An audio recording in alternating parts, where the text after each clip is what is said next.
Ancient of Days story in the Holy Bible of Abraham and Sarah on account of faithfulness is the topic for today. Abraham in the Bible is a man who is known for his faith in God. When God called him into leadership, he was age 75, and there's this prayer that many of us often profess when we say, Abraham's blessings are mine. It is actually in relation to the words that God spoke over Abraham's life when he said to him in the book of Genesis chapter 12 from verses 2 to 3 as I read, I will make you into a great nation and I will bless you. I will make your name great and you will be a blessing.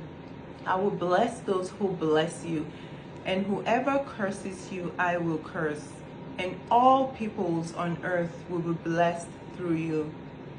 Let me also now talk about the relationship between Abraham and Sarah.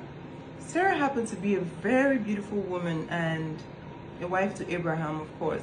They both stuck to each other through all the thick and thins of all the challenges they went through as recorded in the Bible, especially if you know the story about how the couple were spared from being doomed by the ruler of Egypt, whose name was Pharaoh. The couple were saved for the beauty of Abraham's wife. This clearly shows how your wife can be your saving grace. And the best thing that can ever happen to you most times can be your wife. Therefore, husbands, I implore you to take care of your wife. A woman is, from the beginning of time, been known to be part of you that is irreplaceable by anyone or anything else in the world. Let's talk about the fact that Abraham and Eve had been together for years and years, and they were unable to conceive and have children of their own.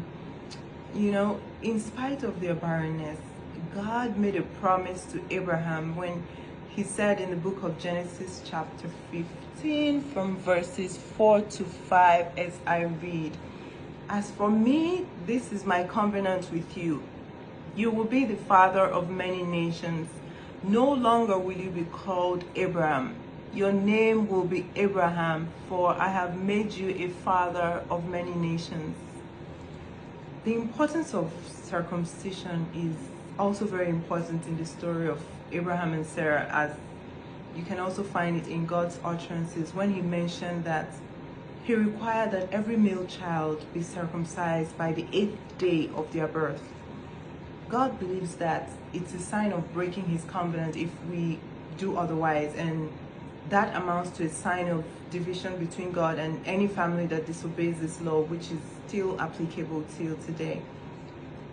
When God makes promises, he is faithful enough to keep it. That's why it's always important to key into the promises that God makes mention of in any and every part of the Bible. Promises kept by God is evidence in the lives of Abraham and Sarah about multiplying them. So he went ahead and kept this same promise, because guess what? Sarah became pregnant and bore a son for Abraham in his old age of 100 years old.